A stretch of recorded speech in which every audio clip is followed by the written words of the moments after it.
What are the two most disturbing things that are reported at the end of life?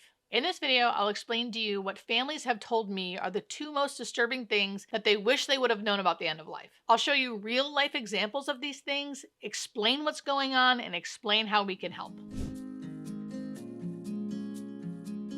So, the two things I've talked about before are the changes in breathing that happen at the end of life and the death rattle, or that gurgly breath that most people have at the end of life. Those are the two things that families found most disturbing because they didn't know about them. They've said to me, if I would have known that was normal to happen, if I would have known what it looked like, if I would have known what it sounded like, if I would have known that it was normal, it wouldn't have felt so scary. So here we are. This is why I'm doing this. I want everyone to know, and this is why I think it's important that you watch this video so you can normalize what happens at the end of life. So these first few videos are going to be examples of the changes in breathing that we typically see at the end of life. Those changes in breathing are usually one that looks like gasping or kind of like a fish out of water breathing, agonal breathing, which is like the very last type of breath at the end of life. It's usually just a reflex, and then Cheyne-Stokes breathing.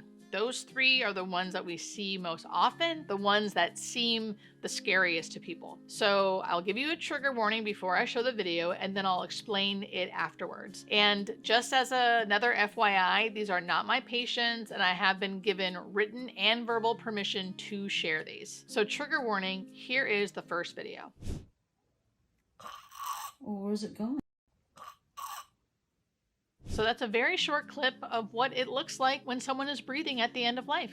This person is in the actively dying phase. They are unconscious. They have had no food or water, which is very normal. And they're starting to have these changes in breathing where it looks like maybe they're breathing too shallow, too quick, too slow, a little irregular. There's a little noise to the breath. All of that is normal.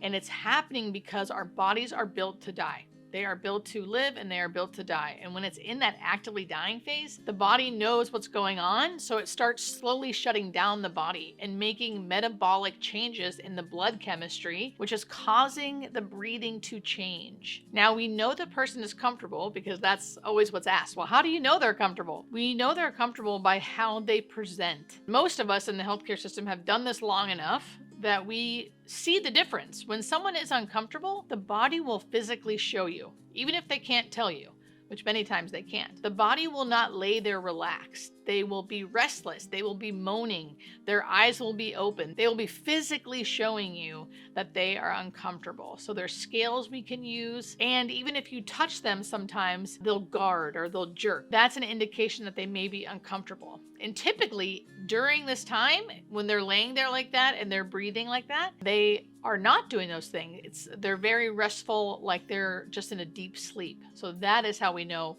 they are comfortable. Now, this next video is a great example of agonal breathing. Agonal breathing often makes people feel like their loved one is gasping for air or suffocating to death. And I can assure you they are not. Agonal breathing is a reflex that we all have in our body. You know, we're born with reflexes. Babies have reflexes. And at the end of life, there is a reflex, and it's called agonal breathing.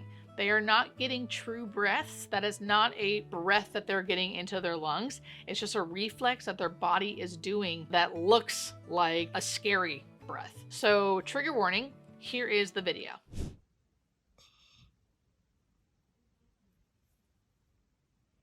That's a perfect example, agonal breathing. If you see your loved one doing that and they're on hospice, they are likely very close to death. To me, that's like a real indicator that death is maybe minutes to hours away. This next one is Cheyne-Stokes breathing. Cheyne-Stokes breathing looks basically like rapid breath with a long pause.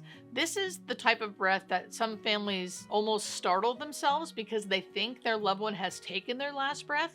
And then all of a sudden, they start breathing again. And it's usually fast and rapid. So trigger warning, here is that video.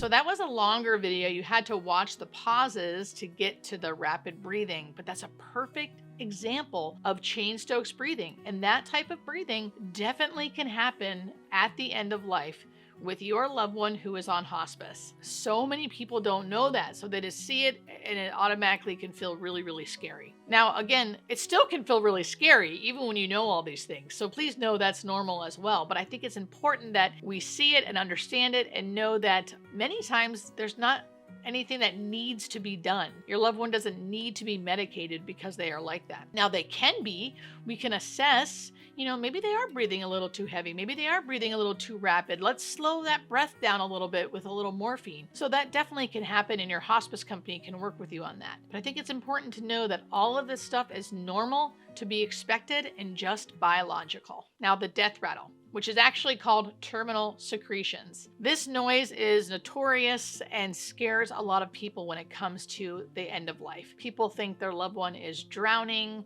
or their loved one is suffocating on fluids, and that's just not happening. What's happening is our bodies create saliva in our mouths all day long, and all life long, our brains are telling us to swallow it. At the end of life, those very last couple days of life, our body is still creating moisture in our mouth because a dry mouth is uncomfortable. So it's creating moisture. But our brain is no longer telling these muscles to swallow that saliva.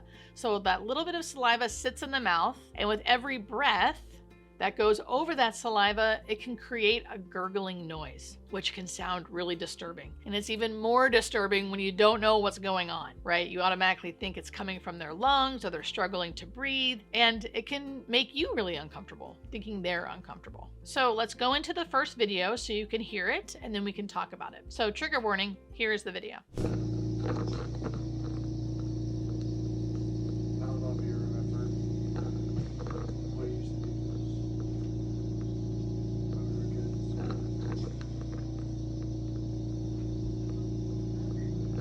Okay, so that is just one version of what the death rattle or terminal secretions can sound like. It can sound more like a snore. It can sound louder than that. It can sound quote unquote wetter than that. It just depends on what's going on. Now, there are things we can do. Physically, the thing you can do that I think is the best thing is move your loved one around, right?